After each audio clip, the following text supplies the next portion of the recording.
Nous avons intitulé ce cours « La fête d'après la fête ». Pourquoi? Parce que la Gemara dit dans Masechet Souka, Daf Memhe Amud Bet, page 45, à propos du pasouk Isru Hag Ba'avotim Ad Karnot Amizbeach.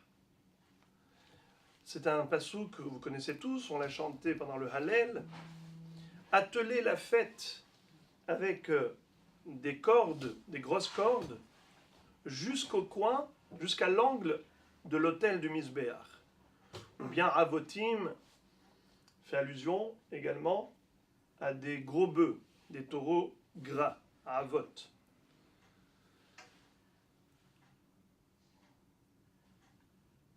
La Gemara dit ainsi. Amar Rabbi Irmia Mishum Rabbi Shimon ben Yochai. Rabbi Irmia dit au nom de Rabbi Shimon bar Yochai.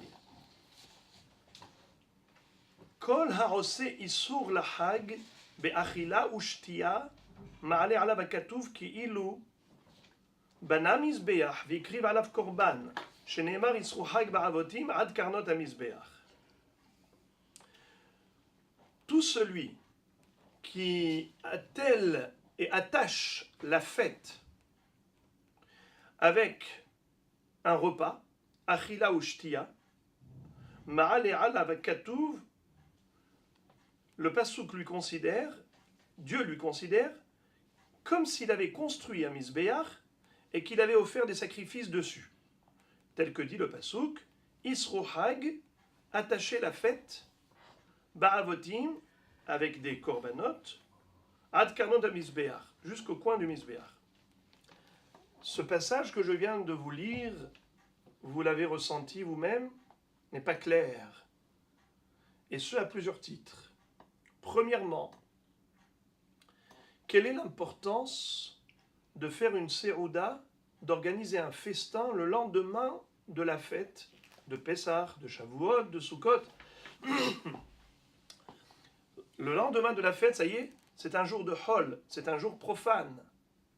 Et à ce moment-là, on nous recommande d'organiser un festin. Et ce festin est tellement important qu'il est considéré comme étant équivalent d'un sacrifice. Comme si nous avions construit le Beth Amikdash, le Mizbeach, et qu'on avait offert dessus un sacrifice. Premièrement, pourquoi? Pour quelle raison?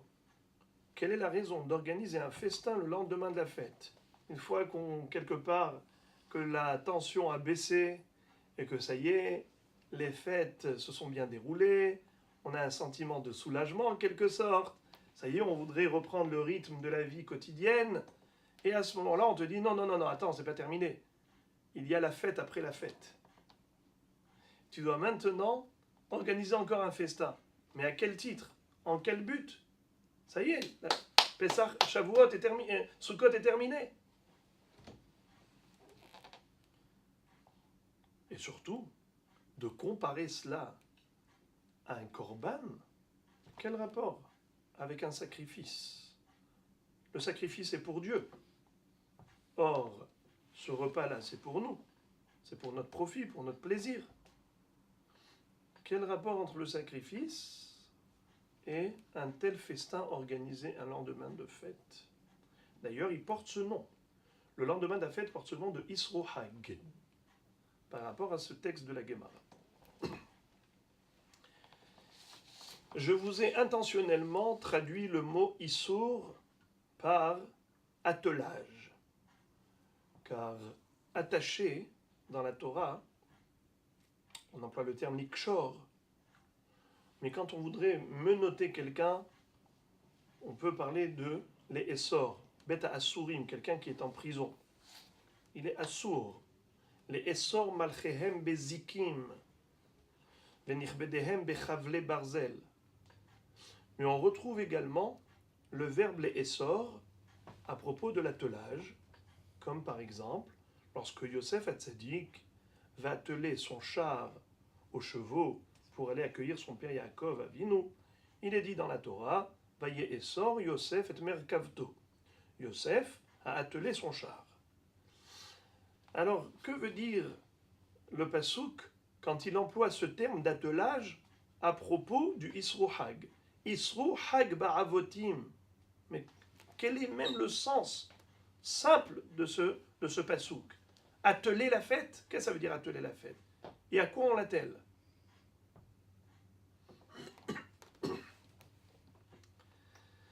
Alors, pour comprendre ce sujet, nous allons rappeler une beracha que vous aviez entendue à maintes reprises pendant la chazara du Shaliach Tzibour de toutes les tfilotes des Moadim. La prière est la suivante. Vehasienu Hashem Elokenu et birkat moadecha lechaim besimcha ou beshalom ka'asher atzita levarechenu ken tevarechenu sela. Kadosh Baruch Hu, on te demande, s'il te plaît, fais-nous porter la bénédiction des fêtes pour la vie, dans la joie et la paix. Ve'asienu Hashem Elokenu et birkat moadecha lechaim besimcha ou beshalom. Quel est le sens de cette demande, de cette prière? Fais-nous porter la bénédiction des fêtes. Les fêtes, les trois fêtes correspondent à trois principes fondamentaux du judaïsme. Le Rambam a énuméré 13 ikarim, 13 principes. אני מאמין באמונה שלמה שהקדוש ברוך הוא מצוי ומשגיח והוא אחד ואין לו גוף ולא דמות הגוף ושהוא קדמון לכל קדומים ואין עבודה לזולתו ויודע מחשבות בני אדם ונבואת משה רבנו עליו השלום אמת ושהוא אדון לכל הנביאים, etc., etc. Il y a 13 principes. Mais le livre qui s'appelle Sefer HaIkarim de l'un des Rishonim n'est pas d'accord avec Rambam. Lui résume tous les Ikarim en trois principes, en trois règles générales. Il dit que la Torah est basée sur trois piliers fondamentaux qui sont, premièrement, la Emouna en l'existence de Dieu. C'est le Béaba du judaïsme. Si on ne croit pas en Dieu, comment peut-on pratiquer la Torah et les mitzvot? Il faut d'abord reconnaître le roi avant d'accepter sa loi. Donc, d'abord la Emouna en Dieu. Deuxième principe, c'est la Hashgaha Pratit, de comprendre et d'être convaincu qu'Hachem n'a pas seulement créé le monde, mais il continue de gérer ses créatures en permanence. Contrairement à un horloger qui, après avoir fabriqué cette montre, elle va tourner toute seule.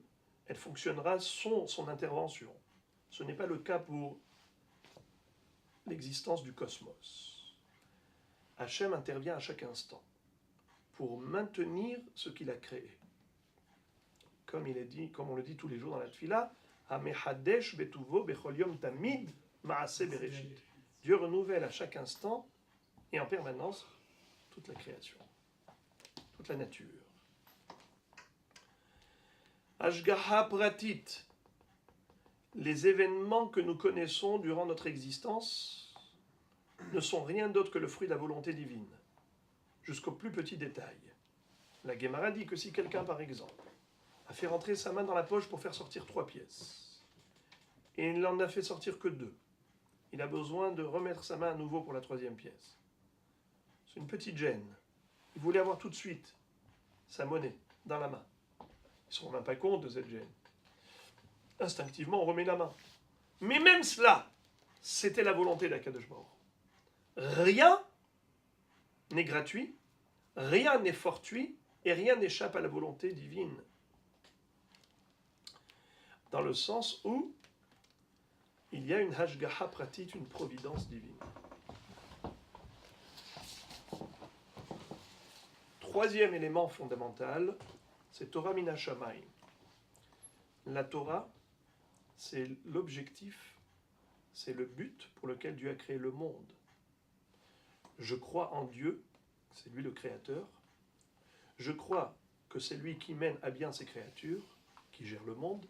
Mais pourquoi tout ce monde? Pourquoi tout ce cosmos? Pourquoi autant de minéraux, de végétaux, d'animaux et d'humains? Quel est le but de tout cela? Torah min hashamayim. Bereshit bara Elokim et hashamayim et haaretz. C'est pour la Torah qui s'appelle Réchit que Dieu a créé le ciel et la terre. J'ouvre la parenthèse pour expliquer un peu plus. Que veut dire que le monde a été créé pour la Torah? Il est dit de la Torah qu'elle a été le plan d'architecture d'Akadosh Baruch Hu quand il a créé le monde. C'est un pasouk. La Torah dit d'elle-même, j'ai servi d'outil pour que l'artisan, Dieu, créateur du monde, crée le monde. C'est-à-dire que le monde fut créé en fonction de la Torah, et non pas que la Torah ait été donnée en fonction du monde. Je m'explique. Dans la Torah, il est écrit qu'il faut mettre la mezouza à nos portes. Dieu va créer le système qui s'appelle la maison, pour qu'on puisse avoir des portes pour mettre la mezouza. Il est écrit qu'il faut prendre les arba minimes, le lulav, le hadas, le harava, le etrog. Alors il faut créer des arbres qui correspondent aux éléments de la mitzvah. Il faut donner la tzedaka. Alors Hachem va créer un système économique où il va y avoir des riches, des pauvres, pour qu'on puisse donner la tzedaka. Donc le monde fut créé par rapport à la possibilité nécessaire de pratiquer la Torah et mitzvot. Voilà donc l'essentiel de notre conception en tant que juif. 3 éléments. Emuna, Ashgacha Pratit, Torah min hashamayim. La Torah a été donnée par Dieu, parce que sinon, toute la création de ce monde n'a aucun sens. Si Hachem n'avait pas créé tout cela pour nous donner la Torah, qui nous donne le moyen de mériter le Olam Haba par l'application des mitzvot, alors pourquoi créer tout cela? Pourquoi vivre si mourir? Pourquoi créer tout ce monde? Donc, obligatoirement, il y a une notice d'emploi qui est donnée à l'humanité pour pouvoir mener leur vie en fonction de la volonté du programmateur, le créateur. Ces 3 points, ils découlent en fait l'un dans l'autre. Ils s'en suivent, ils s'enchaînent, ils s'enchevêtrent. Le premier aurait suffi. Non. Si on s'arrête au niveau de la Emouna, ok, on croit que Dieu a créé le monde, mais peut-être qu'il est trop grand pour s'occuper de créatures si petites, comme le pensent certains malheureusement. Des gens qui disent, oui, on croit en Dieu, mais tu crois qu'il n'a rien à faire que de s'occuper des petites créatures comme nous? Ou bien, même les personnes qui croient en la providence divine, mais je dis, attends, franchement, qu'est-ce que Dieu il a à gagner de la Torah? Je fais une mitzvah comme ci ou comme ça, qu'il allume, chas v'shalom, l'interrupteur Shabbat ou pas, qu'est-ce que ça change à Dieu? Im tzadakta matitenlo, im rachata matif albo. C'est là l'erreur, c'est faux. Tout a un but, il y a un programme au monde, c'est la Torah. Haïti kli umanuto shel HaKadosh Baruch Hu. Istakel be'oraita ubara alma.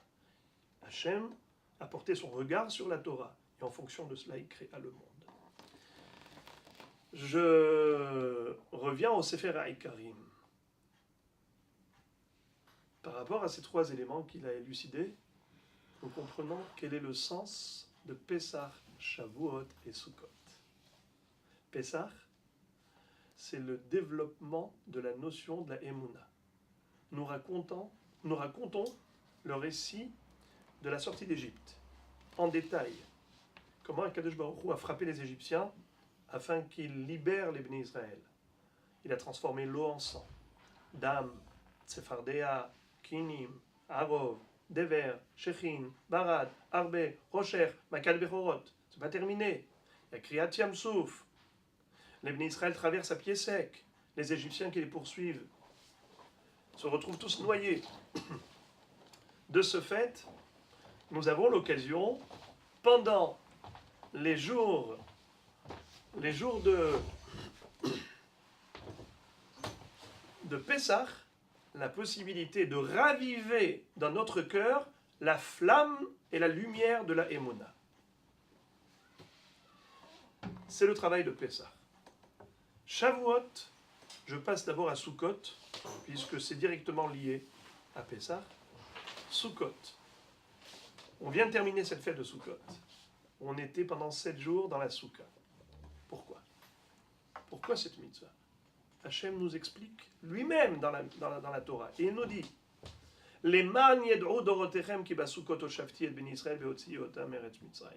afin que toutes les générations à venir le sachent, que j'ai fait vivre leurs ancêtres pendant 40 ans dans le désert, dans des cabanes, au travers des nuées de gloire que j'ai envoyées pour les protéger, pour les préserver. Je leur ai envoyé de la manne directement du ciel, à la porte de leur tente. J'ai fait couler l'eau du rocher, limpide comme l'eau de roche, pour qu'ils puissent pendant 40 ans se désaltérer. Dans le désert, Akadosh Baruch Hu, il te tient par la main et il t'accompagne pas à pas dans ta vie. Ce rappel de Sukkot nous permet de nous renforcer dans la notion de Hashgacha Pratit, providence divine. Shavuot, vous l'avez compris, c'est la commémoration du don de la Torah. C'est le troisième élément fondamental. On doit vivre avec la profonde conviction que notre existence n'a aucun sens si ce n'est que pour servir Dieu, au travers de la pratique et l'application des mitzvot. Voilà pourquoi la Torah nous a été donnée, pour donner un sens à notre vie, à notre existence. Pessah, Shavuot, Sukkot. Je reviens donc à cette prière que nous récitons pendant les 3 fêtes. On demande à Dieu, Ve'asienu Hashem Elokeinu et birkat moadecha. Fais-nous porter la bracha des moadim, la bénédiction des fêtes. Les haïm pour la vie. Besimcha ou beshalom, dans la joie et la paix. Qu'est-ce que cela veut dire? Permets-nous d'emmagasiner en nous toute la richesse spirituelle qui a découlé de ces fêtes, mais que ce ne soit pas chas v'shalom, une énergie dilapidée en vain. Que toute cette énergie positive qui s'est dégagée de cette période des Chagim, que ce ne soit pas comme un rêve qui, lorsqu'on ouvre les yeux, disparaît totalement de l'esprit. Non. Que ce soit un enrichissement personnel. Que chaque fête fasse de nous une créature meilleure. Un homme différent de celui qui a été avant la fête. Qu'on puisse être porteur de cette bracha. Qu'on ne la perde pas. Comme quelqu'un qui s'est beaucoup investi pour gagner de l'argent. Et une fois qu'il a toutes ses liasses dans la mallette, il jette la mallette par la fenêtre. Alors à quoi ça a servi? Pas dommage? C'est exactement cela.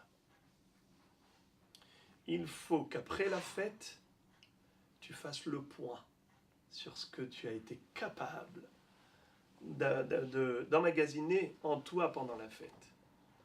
Que tu puisses réfléchir au comment tu vas mettre en pratique tout ce que tu as compris pendant le Chag. Alors le repas, le festin que tu organiseras le Isrou Chag le lendemain de la fête. Ce festin n'est pas gratuit. C'est pas faire la fête pour faire la fête. C'est afin que les Moadé Kodesh, les Mikraé Kodesh, puissent être des moments qui vont entraîner la nouvelle période de jours de Hol, des jours profanes qui t'attendent. Et maintenant, je reviens au terme de l'attelage. Qu'est-ce que c'est que l'attelage? Vous avez un cheval et un carrosse. Si vous n'attelez pas la calèche au cheval, lorsque le cheval avance, la calèche reste immobile. Si vous attelez le cheval à la calèche, quand le cheval avance, la calèche également le suit. Si on n'attelle pas les jours profanes aux jours Kodesh, alors le Kodesh restera Kodesh, le profane restera profane. Ce n'est pas le but. Hachem nous donne 3 périodes sacrées, Pessah, Shavuot et Sukkot, afin de rehausser le niveau des jours profanes. Les jours de Chol qui suivent les jours de Kodesh ne seront pas les mêmes si tu les attelles aux jours de Hagim, aux jours de Kodesh, et que tu arrives à faire rayonner la Kedusha des Chagim sur tous ces jours de Chol. C'est la raison pour laquelle ce festin du lendemain de la fête, qui te permet de faire le point, de réfléchir, finalement, comment concrètement je vais traduire toute cette Kedusha potentielle que j'ai pu accumuler dans mon cœur pendant cette période, comment je vais réussir à faire du lendemain autre chose qu'hier. De donner une dimension sacrée à cette nouvelle période qui peut être profane. Je reviens à la notion du sacrifice. Qu'est-ce qu'un korban? On compare ce festin à un korban. Isruhak ba'avotim ad karnot amizbeyah. Le korban, c'est quoi? C'est prendre une bête. Qu'est-ce que c'est qu'une bête? Une behema. Behema en hébreu, c'est une bête. Si je divise le mot en deux, ça me donne ba-ma. Qu'est-ce qu'il y a en elle? Rien. Elle mange pour vivre, elle vit pour manger, elle mange pour vivre, elle vit pour manger. Elle n'a pas de but, la bête. Je prends cette bête et j'en fais un korban. Qu'est-ce qu'un korban? Itkarev la Kadosh Baruch Hu. En offrant un sacrifice à Dieu, je me rapproche de lui. Je suis désormais à proximité de Dieu. Et comment? À partir de quoi? Avec un élément totalement matériel, une bête. On ne peut pas plus profane que ça. Et tu la transformes en Kodesh, en sacré. Et tu es mitkarev à Kadosh Baruch. C'est le travail de la fête d'après la fête, de cette Serouda de Yisro Hag au lendemain de Pessah, Shavuot et Sukkot, où tu vas pouvoir prendre cette émouna que tu as développée en toi à Pessah, la Hashgacha Pratit que tu as compris à Sukkot, et surtout, tu as visé l'objectif de la programmation du monde, Torah min Hashamaim à Shavuot. Ça doit devenir ton leitmotiv toute ta vie. Et là, j'arrive au terme employé par la Torah pour les trois fêtes. Comment on appelle les trois fêtes? En hébreu. Shalosh Regalim. Que veut dire Regalim? Ça fait allusion à quoi, Regalim? Regal, le pied. Certes, 3 fois par an, monter à pied pour aller au Beth Amikdash. Mais écoutez bien, Rabotai. Shalosh Raglaim. L'année juive, notre calendrier, a 3 pieds. Pessah, Shavuot, Sukkot. C'est-à-dire, de la même façon que les pieds servent à l'homme pour aller au-delà de là où il se trouve, pour progresser, pour avancer. C'est grâce aux pieds qu'on avance dans notre vie. Et bien, c'est grâce à ces 3 pieds, Pessah, Shavuot et Sukkot, qui te renforcent dans la Emouna, la Hashgacha Pratit et Torah min Hashamaim, que tu vas pouvoir faire évoluer toute ton année. L'année tout entière va marcher sur ces 3 pieds. Shalosh Regalim Bashana, Shalosh Raglaim. La Shana. Ton année, même les jours profanes, aura une autre apparence, une autre allure, une autre dimension. Voilà, Rabotai, la notion de Yisro Hag. Maintenant, je voudrais faire un rapport, une relation avec la paracha de la semaine que nous lirons, si Dieu veut, ce Shabbat. Parachat Noach.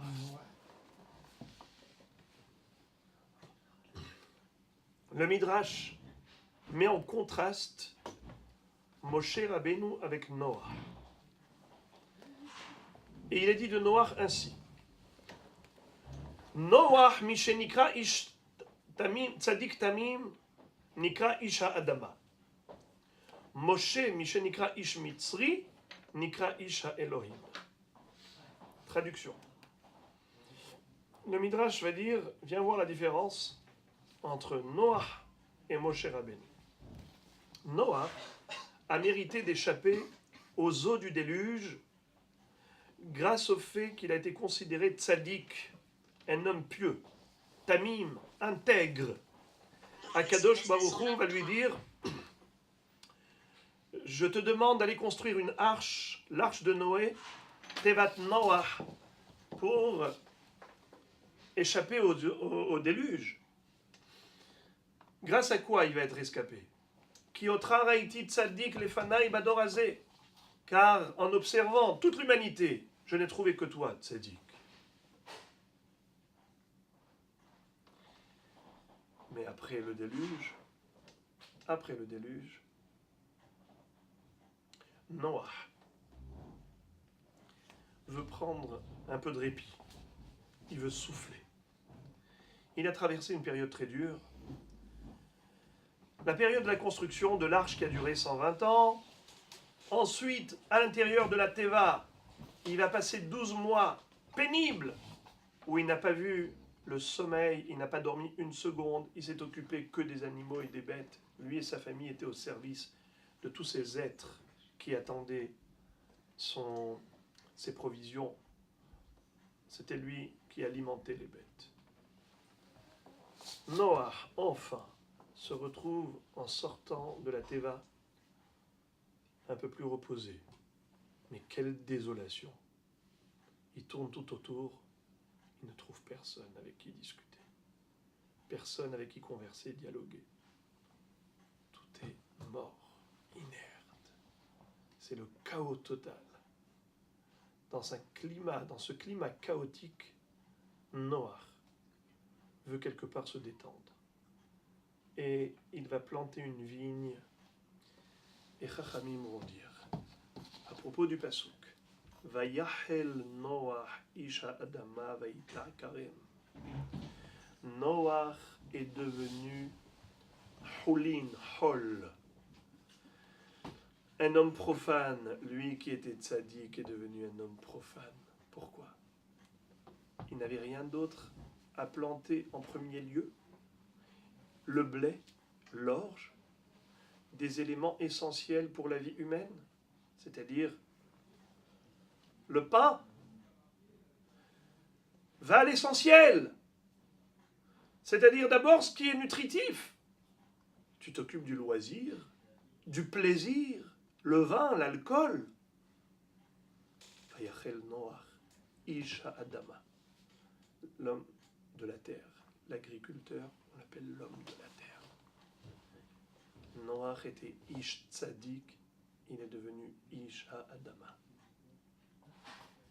Résultat des courses, la Torah va employer 13 verbes qui commencent tous par la lettre Vav.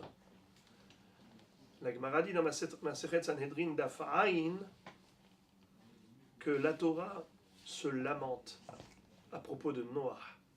Elle va employer, regardez, 13 verbes.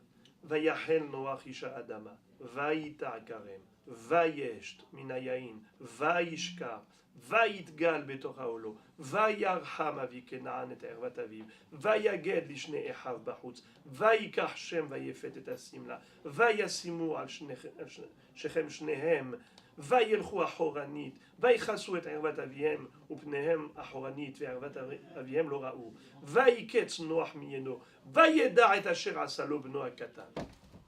13 fois, vaille. La Torah se plaint, se lamente et dit, mais Noach, qu'est-ce qui t'arrive? Tu étais l'homme qui a mérité de parmi toute l'humanité d'être rescapé de ce génocide, de cette Shoah, de ce Maboul. Et finalement, tu te rabaisses au niveau de la terre, au niveau des plaisirs physiques et charnels uniquement. Il n'y a que ça qui compte.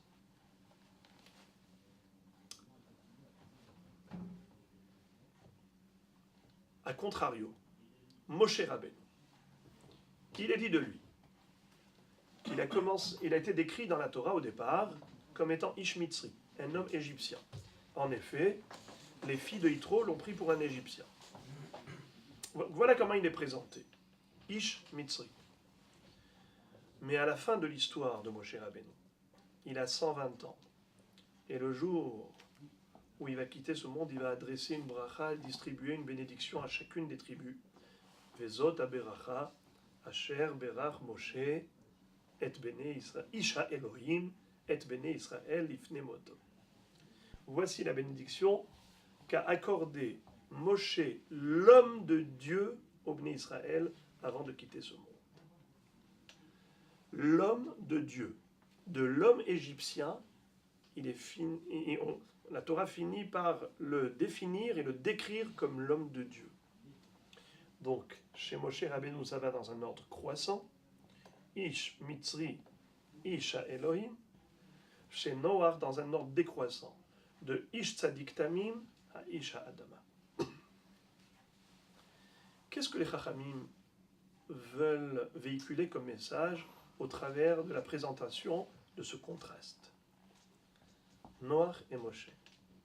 Il semblerait que le message sous-jacent dans ce midrash, c'est que il faut réfléchir à comment Moshe Rabbeinu en est arrivé là, à ce paroxysme de l'échelle spirituelle, devenir pas moins que l'homme de Dieu. Et comment est-ce que Noach en est arrivé là, à cette déchéance sur le plan de son haut niveau, celui qu'il incarnait autrefois et qu'il a perdu après le mammouth. Noach, avant le déluge, il avait un challenge, il avait un défi à relever. Il devait faire face à toute génération débauchée, dépravée, qui plongeait dans l'idolâtrie, qui était très très très loin des normes minimales qu'Hachem exige d'un être humain. C'est pourquoi Kadosh Baruch Hu a décidé de mettre fin à cette existence humaine. Noach construit la Teva. Noach sait que pour pouvoir rester lui-même, préserver son niveau, il lui faut du travail. Il faut s'investir, il faut œuvrer, il faut travailler. Quand la personne se trouve dans cet exercice de déployer toute son énergie pour pouvoir résister, en effet, elle progresse.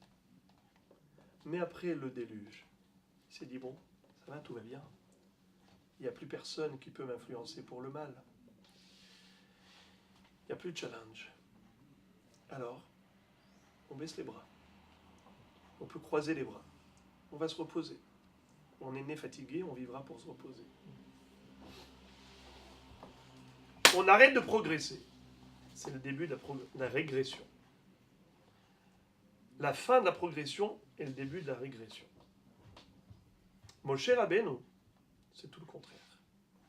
Moshe Rabbeinu, figurez-vous, quand il se trouve berger dans le désert, Akadosh Baruch Hu lui est apparu dans le buisson ardent. Il appelle Moshe, Moshe. Et Akadosh Baruch Hu le nomme pour cette mission d'aller libérer les Bnei Israël et délivrer d'Égypte. Et Akadosh Baruch Hu lui dit, tu sais pourquoi je voudrais mettre fin à l'exil des Bnei Israël en Égypte? J'ai un but, j'ai un programme, j'ai un objectif extrêmement important à atteindre. Lequel? Matan Torah. Veze lecha haot, beotziacha et ha'am mimitzraim, ta'avdun et ha'elohim ala har hazeh. En sortant d'Égypte, vous servirez Dieu sur cette montagne. Moshe Rabbeinu va en Égypte. Il assume pleinement la mission d'Akadosh Baruch Hu. Et finalement, il fait sortir les Bnei Israël de Mitzraïm. Il les entraîne jusqu'au pied du mont Sinaï. Ça fait 1 an depuis la première apparition de Dieu. Et là, Moshe Rabbeinu, qu'est-ce qu'il fait? Ou Moshe ala el ha-Elohim, vaikra elav Hashem min ha'av. Moshe monte vers Dieu, vers Elohim. Et là, Kadosh Baruch Hu l'appelle, Moshe, Moshe, monte, viens. Le Or HaChaim HaKadosh fait remarquer quelque chose d'assez curieux. Il y a là l'inversion de l'ordre logique. Normalement, Dieu aurait dû l'appeler, l'inviter à monter sur le mont Sinaï, et ensuite Moshe y monte. Or, ce n'est pas ce qui se passe. Moshe Rabbeinu monte, et ce n'est qu'après que Akadosh Baruch Hu l'appelle. Qu'est-ce qui se passe? Et pourquoi est-ce qu'au début on parle de Elohim, et ensuite on parle de Hashem. Ou Moshe ala el ha-Elokim, vaikra elav Hashem. Pourquoi ce changement des deux attributs de Dieu? Alors écoutez bien. Le Or HaChaim HaKadosh nous dit que Moshe Rabbeinu, comme il avait gardé en mémoire et au fond de son cœur cet objectif de la libération qui était le don de la Torah sur le mont Sinaï, comme HaKadosh Baruch Hu lui a dit, Ta'avdun et Elokim ala harazé. Vous servirez Elokim sur cette montagne. Ou Moshe ala ela Elokim. Moshe Rabbeinu, toute son aspiration, toute sa soif, toute sa vocation était que cela, d'arriver à ce moment privilégié de proximité avec Dieu au moment où HaKadosh Baruch Hu va descendre sur le mont Sinaï et que nous, Am Israël, nous allons recevoir la Torah. Quand est-ce qu'arrivera enfin ce moment fabuleux? Donc Moshe, dès qu'il arrive, il court vers Elokim. Ou Moshe ala ela Elokim, car Dieu lui avait dit Ta'avdun et Elokim ala harazé. Puisque Moshe Rabbeinu, sa seule vocation, c'est cela, c'est de pouvoir recevoir la Torah et de servir Dieu. Vaikra elav Hashem minahar. Alors Hashem nous dit le Or HaChaim HaKadosh, Yudke Vavke, c'est la tribu de la clémence.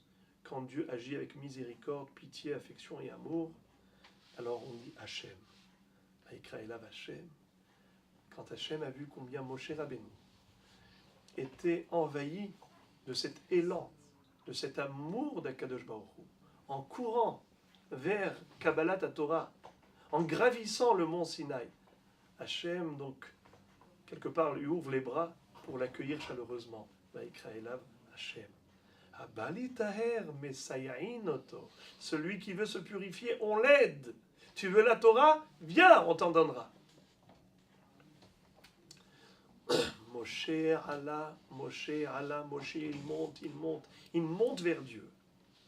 Mais Moshe ne s'arrête jamais. De Ish Mitzri, il monte jusqu'à Isha Elokim, l'homme de Elokim, l'homme de Dieu. Le Maharal de Prague nous dit que si personne ne connaît la sépulture de Moshe Rabbeinu, Velo yada ishet kevurato, personne ne peut savoir où Moshe Rabbeinu est enseveli, où est la tombe de Moshe Rabbeinu. Personne ne connaît. Pourtant, c'était l'homme le plus célèbre de la terre. On ne sait pas où aller pèleriner. Velo yada ishet kevurato. Car la tombe, c'est un lieu où se trouve le corps sans âme. Moshe Rabbeinu, tu ne peux pas le concevoir comme un corps sans âme, car le corps c'est la matière, l'âme c'est la spiritualité.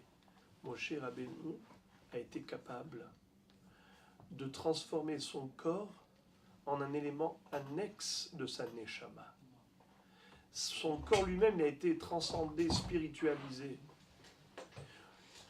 Moshe Rabbeinu, on ne peut pas le saisir comme un corps sans âme, comme une matière sans spiritualité. Il est devenu Ish ha-Elokim, même sa partie Ish, c'est rattaché à Elokim.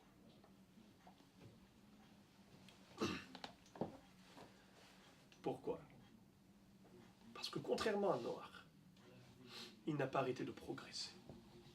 Il n'a pas arrêté de s'élever encore davantage et davantage. Le Gaon de Vilna nous enseigne cela en des mots très simples et très beaux. Il va dire ainsi: Im en ata ole, ma'ala ma'ala, al korhach ata yored mata mata. Si tu ne montes pas que de plus en plus haut, sache que chas v'shalom, malgré toi, tu chuteras que de plus en plus bas. Orachaim le ma'ala le maskil le ma'an sur misheol mata.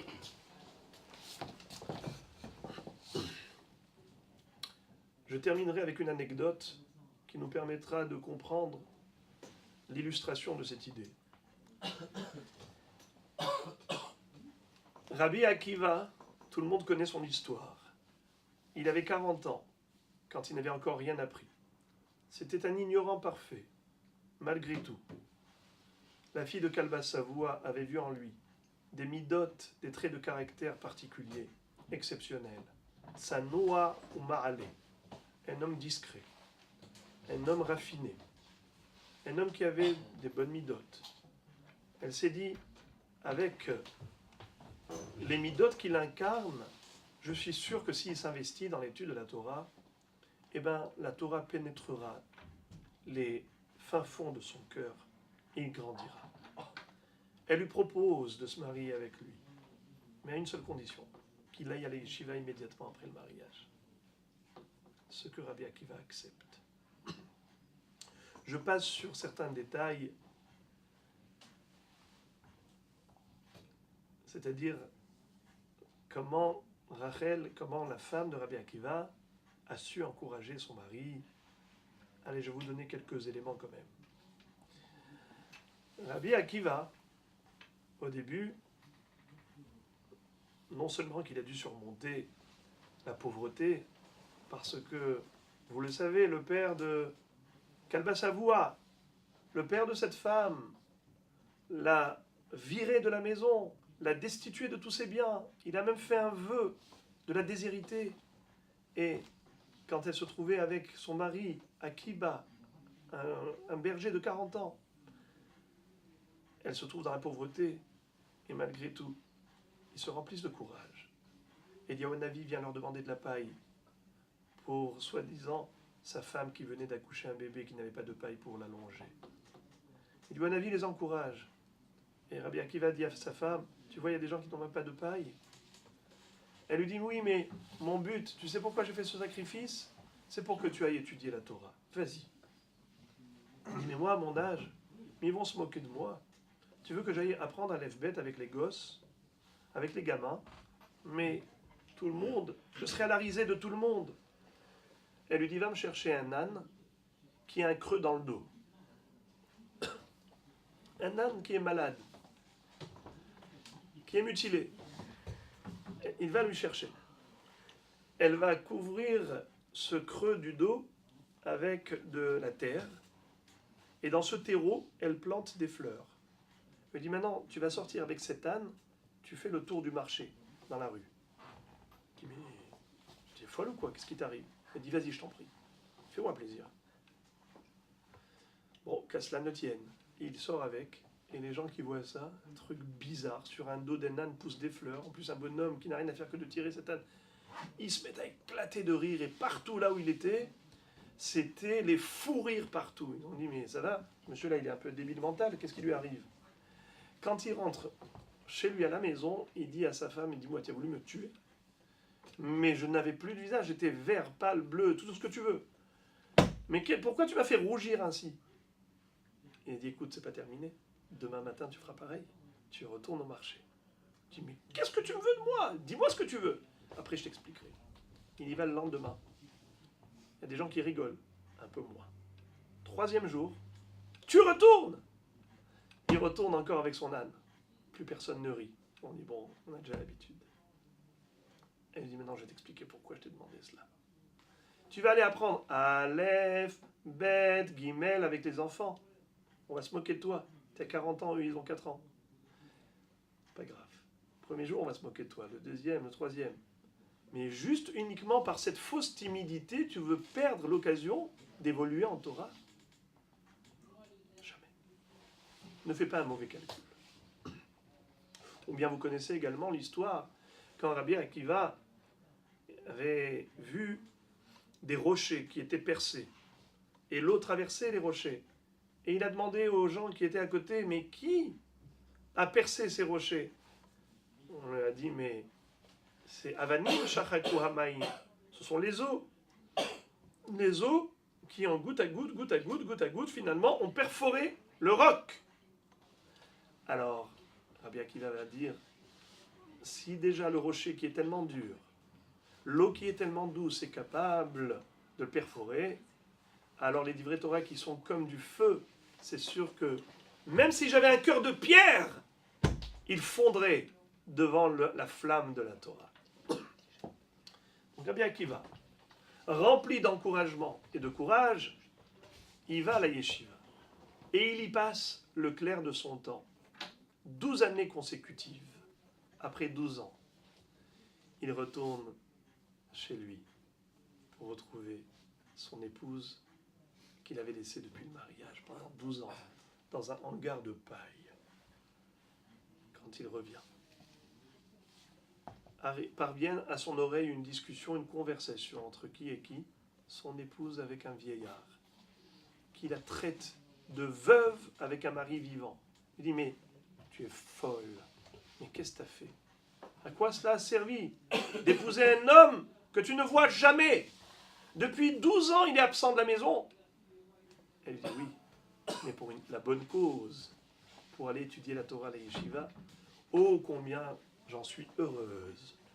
Et s'il voulait bien m'écouter, mon souhait ardent est qu'il poursuive son étude à la yeshiva pour encore 12 années supplémentaires. Je voudrais avoir le mérite et le privilège d'être à l'origine de son évolution spirituelle, de sa grandeur en Torah. Rabbi Akiva a entendu cela, immédiatement il rebrousse chemin. Il ne frappe même pas à la porte, il ne rentre pas pour dire bonjour. Immédiatement, il prend le billet du retour pour la yeshiva. Il y passe encore 12 années supplémentaires. Il revient après 24 ans, accompagné de 24 000 élèves à Yerushalayim.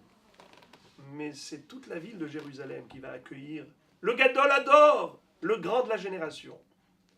Celui qui est à la tête de la yeshiva la plus grande du monde, 24 000 élèves. Quand il arrive, que son épouse sait que son mari revient après 24 ans et qu'il avait atteint des paroxysmes sur le plan Torah, elle sort à sa rencontre. Ses amis, ses voisines lui proposent de bien s'habiller, de lui prêter des tenues, puisqu'elle était pauvre, de belles tenues pour accueillir son mari. Il dit non. Yodea tzadik nefesh be'emto. Je voudrais aller avec ces vêtements-là, ces vêtements de pauvreté que j'étais capable de porter et de supporter pour la Torah de mon mari. C'est avec cela, c'est le plus beau bijou que je puisse porter. C'est ce vêtement qui incarne tout le sacrifice, tous mes efforts pour cette Torah. C'est avec cela que je veux l'accueillir. Et quand elle s'est approchée de lui, les élèves ont voulu l'écarter en voyant une femme étrangère s'approcher de trop de leur maître. Rabbi Akiva, qui reconnaît son épouse, qu'est-ce qu'il va leur dire? Laissez-la. Hanihula. Sheli veshelachem shelahu. Ma Torah est la vôtre, c'est la sienne. Elle est à l'origine de tout cet enseignement de Torah, toute cette étude. Moraï Rabotai, l'histoire est fabuleuse, mais sur quoi nous avons un petit pincement de cœur, c'est une chose. Franchement, Rabbi Akiva, tu es déjà arrivé jusqu'à devant la porte de la maison après 12 ans. 12 ans de séparation, ce n'est pas difficile. Tu es déjà là. Tu ne peux pas frapper à la porte, juste adresser des chaleureuses salutations à ton épouse qui a tant fait pour toi. Tu ne peux pas lui rentrer et lui dire bonjour. Que se passe-t-il? Pourquoi cette précipitation? Pourquoi ce billet du retour immédiat vers la yeshiva? Chouïa, chouïa. Écoutez ce qu'explique le Rav Chaim Shmulevitz Zatzal. C'est très fort. Il donne un machal, la parabole suivante. Il dit, imaginons que pour chauffer de l'eau, il faut mettre la bouilloire sur le feu pendant une demi-heure. Une grande bouilloire. Il faut une demi-heure pour arriver à ébullition. Imaginons que un chachmologue, un mathématicien, il dit, attends, une demi-heure égale 30 minutes. Donc 15 minutes plus 15 minutes égale 30. Il met la bouilloire sur le feu 15 minutes. Ensuite, il éteint le feu. Ça refroidit, il allume le feu. Encore 15 minutes. Il dit, je suis très étonné, pourquoi je ne vois pas l'eau bouillir? Mais normalement, une demi-heure suffit pour atteindre l'ébullition. Comment se fait-il que l'eau n'est pas bouillante? Mais il y a bien 2 fois un quart d'heure, et un quart d'heure égale une demi-heure, et en général, une demi-heure, ça suffit. Mon cher ami, Une demi-heure, ça suffit pour atteindre cette température à condition que ce soit d'affilée, que ce soit consécutif. Une demi-heure d'emblée. Mais si elle est discontinue, elle est interrompue, eh bien ce que tu as gagné, tu l'as perdu. Tu recommences à zéro. Ton quart d'heure, il recommence à zéro. Même si mathématiquement 2 fois un quart d'heure égale 30 minutes, mais l'impact n'est pas le même lorsque c'est consécutif ou interrompu. La notion de l'interruption. Rabbi Akiva a compris que s'il voulait réellement se métamorphoser, se transformer concrètement, il fallait que ce soit 24 ans d'affilée et non pas 2 fois 12 ans. Même si 12 et 12 égale 24. Mais le résultat, au niveau de la transcendance de cette personne, au niveau de son évolution, ça ne sera pas la même chose. Il a voulu que ce soit Beli Hefsek, sans interruption. C'est nos propos de ce soir, c'est de comprendre que après la fête, il y a la fête d'après la fête. C'est le Isro Hag. Le lendemain de la fête, on doit s'asseoir pour faire le point et de se dire, finalement, tout compte fait. Qu'est-ce que m'ont apporté ces fêtes de Rosh Hashanah, de Kippour, de Sukkot, de Rosh Hashanah Rabbah, de Shmini Atzeret, de Simchat Torah, autant de Kedusha en potentiel. Il ne faut pas que ce soit Chas Veshalom, dilapide événement. Je terminerai juste avec cette idée qu'il paraît que si on était capable de pouvoir recueillir l'énergie d'un éclair au moment de l'orage, on aurait eu suffisamment d'électricité pour alimenter toute la France durant 1 année en électricité. Simplement, c'est que nous n'avons pas les capacités, les outils nécessaires pour pouvoir capter cette énergie. Alors elle est immédiatement évaporée, dissipée. Une perte inutile. Ces périodes-là sont des périodes de lumière. Et David, Hashem Ori veishei mimi ira. Hashem Ori berosh Hashanah. Dieu est ma lumière à Rosh Hashanah. Cette lumière, on ne doit pas la laisser s'éteindre. Au contraire, on doit s'en servir pour éclairer le Zman qui suit la fête. Toute notre année doit être éclairée au niveau de l'esprit, de cette Kedusha, de la compréhension des vraies valeurs, des valeurs de la Torah, d'être fier d'avoir reçu ce message de vérité d'Akadosh Baruch Hu. Torat Emet. Torat Emet. Vezot ha-Torah asher sam Moshe lifnei bnei Israël. Torat Emet natan lanu. Baruch asher bahar banu. Béni soit Akadosh Baruch Hu qui nous a choisis pour nous offrir cette lumière de vérité. Sachons donc nous éclairer durant toute l'année à partir de cette Torah. Hashem ya'azerenu al devar kevod shemo, qu'Hashem nous aide à concrétiser tout cela. Amen.